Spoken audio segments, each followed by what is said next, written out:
নমস্কার বন্ধুরা, আমার আজকের রেসিপি চিচিঙ্গার ঘন্ট। চিচিঙ্গার ঘন্ট তৈরি করার জন্য চিচিঙ্গাটাকে প্রথমে কেটে নিতে হবে। চিচিঙ্গার সামনের দিকটা আর পেছন দিকটা একটু কেটে ফেলে দিয়ে একটা ছুরির সাহায্যে চিচিঙ্গার গায়ের পাতলা খোসাটা আমি চেঁচে পরিষ্কার করে নেব। চিচিঙ্গাগুলো এইভাবে ভালো করে চেঁচে খোসাটা পরিষ্কার করে দেওয়ার পর চিচিঙ্গাটাকে খুব ভালো করে ধুয়ে নিতে হবে। তারপর ঝিরিঝিরি করে কুচিয়ে কেটে নিতে হবে। চিচিঙ্গার ঘন্টটা একটু ঘাটা ঘাটা হবে, তাই জন্য খুব মিহি করে চিচিঙ্গাটাকে কুচিয়ে নিতে হবে। আর আমার ভিডিওটাকে লাইক দিয়ে পুরোটা দেখে নেওয়ার অনুরোধ রইল। তোমাদের একটা লাইক আমার কাছে অনেক মূল্যবান। ডালের বড়া দিয়ে চিচিঙ্গার ঘন্ট রান্না করব বলে মটর ডাল আগে থাকতেই ভিজিয়ে রেখেছিলাম। তোমরা যে কোনো ডাল ব্যবহার করতে পারো, তাতে কোনো অসুবিধে নেই। আমি মটর ডালটাকে মিক্সিং জারে নিয়ে নিচ্ছি, ডালটাকে পেস্ট করে নেব। ডালের সঙ্গে একটু আদা বাটা দেব, দিলাম নুন, হলুদ আর 4টে শুকনো লঙ্কা দিয়ে ভালো মতো পেস্ট করে নেব। এতে অল্প সর্ষের তেল গরম করে নিয়েছি। এবার বেটে রাখা ডাল থেকে বড়া তৈরি করে নিচ্ছি। আর আমি যেহেতু এই বড়াগুলো ঘন্টর মধ্যে ব্যবহার করব, সেই জন্য আমি বড়াগুলো অল্প তেলেই ভাজছি। বড়াগুলো 2 পিঠই ভালো করে ভেজে নিয়েছি। এই বড়াগুলো আমি তুলে নিচ্ছি। এইভাবে বাকি বড়াগুলোও ভেজে নিচ্ছি। কড়াইতে অল্প আর একটু সর্ষের তেল দিলাম। এবার 1 চামচ কালো জিরে, একটা তেজপাতা আর 2টো শুকনো লঙ্কা ফোড়ন দিলাম। ফোড়নটা একটু ভাজা হয়ে যেতেই 2টো কুচানো পেঁয়াজ আর 2-3টে চেরা কাঁচা লঙ্কা আমি কড়াইতে দিয়ে দিলাম। পেঁয়াজটা নাড়াচাড়া করে হালকা ভেজে নিয়েছি। খুব কড়া করে ভাজার দরকার নেই। যখন পেঁয়াজের কালারটা একটু চেঞ্জ হয়ে আসবে, তখনই টুকরো করে রাখা টমেটো দিয়ে দিতে হবে। আমি 2টো ছোটো সাইজের টমেটো ব্যবহার করেছি। টমেটো দেওয়ার পর একটু নুন দিয়ে দিলাম। এবার নুন, টমেটো আর পেঁয়াজ আরও কিছুক্ষণ ভেজে নেব। যতক্ষণ না পর্যন্ত টমেটোটা একটু নরম হয়ে আসছে, ততক্ষণ ভাজতে হবে। ঠিক আবার চিচিঙ্গেগুলোও কেটে নেওয়া হয়ে গেছে। চিচিঙ্গেগুলো কতটা সরু সরু করে কেটেছি তোমাদের দেখিয়ে দিচ্ছি।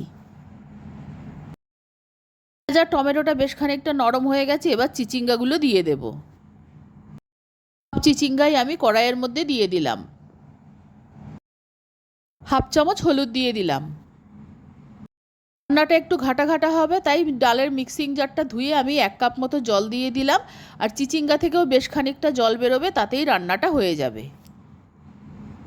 মিডিয়াম ফ্লেমে 10 মিনিটের জন্য ঢাকনা দিয়ে রেখে দিলাম। 10 মিনিট হয়ে গেছে, ঢাকনাটা তুলে নিয়েছি। চিচিঙ্গাটাও ভালো মতো সিদ্ধ হয়ে গেছে আর চিচিঙ্গা থেকেও অনেকটা জল বেরিয়েছে। এবার আমি খুন্তি দিয়ে নেড়ে চিচিঙ্গাটাকে খুব ভালো মতো ঘেঁটে দিচ্ছি, তাতে চিচিঙ্গাটা খেতে খুব ভালো লাগবে। বড়াগুলো ভেজে নিয়েছিলাম, সেই বড়াগুলো আমি ভেঙে 4 টুকরো করে নিচ্ছি। বড়াগুলো ছোট ছোট করে ভেঙে দিলে ঘন্টটা রান্না খুব সুন্দর হবে। আর প্রত্যেক বাইটে মুখে খাওয়ার সময় বড়া পড়লে সেটা খেতে আরও ভালো লাগবে। তাই জন্য আমি বড়াগুলোকে ভেঙে ছোট করে নিচ্ছি। চিচিঙ্গাটাকে খুব ভালো মতো ঘেঁটে নিয়েছি।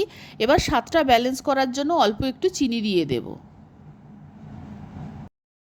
চিনিটা ভালো মতো নেড়ে চিচিঙ্গার সঙ্গে মিশিয়ে দিলাম। এখনও চিচিঙ্গায় একটু জল জল রয়েছে। এই অবস্থায় ভেঙে রাখা বড়াগুলো আমি দিয়ে দেব। বড়াগুলো দিয়ে দেওয়ার পর বড়াটা ভালো মতো নেড়ে মিশিয়ে দেব চিচিঙ্গার সঙ্গে। আর বড়াও খানিকটা জল টেনে নেবে, তাতে বড়াটাও খেতে ভালো লাগবে, চিচিঙ্গাটাও একটু শুকনো হয়ে যাবে। এবার আমি 2-3 মিনিট নাড়াচাড়া করে রান্না করে নেব, তাহলেই চিচিঙ্গাটা রান্না হয়ে যাবে। রান্নাটা প্রায় শেষের পথে। এখন আমি 2 চামচ শুকনো নারকেল গুঁড়ো নিয়েছি।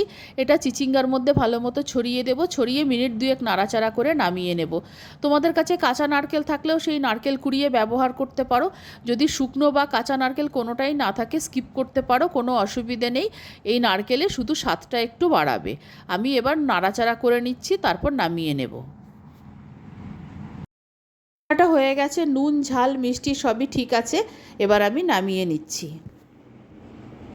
এরম চিচিঙ্গা ঘন্ট গরম ভাত, রুটি, লুচি, পরোটা সব কিছুর সঙ্গেই খেতে খুবই ভালো লাগবে। আমার এই রেসিপি ভালো লাগলে আমার চ্যানেলকে সাবস্ক্রাইব করার, লাইক করার, শেয়ার করার অনুরোধ রইল। আর আমার নতুন পুরনো সকল বন্ধুদের আন্তরিক ধন্যবাদ ও ভালোবাসা জানিয়ে আমি আমার ভিডিও শেষ করছি।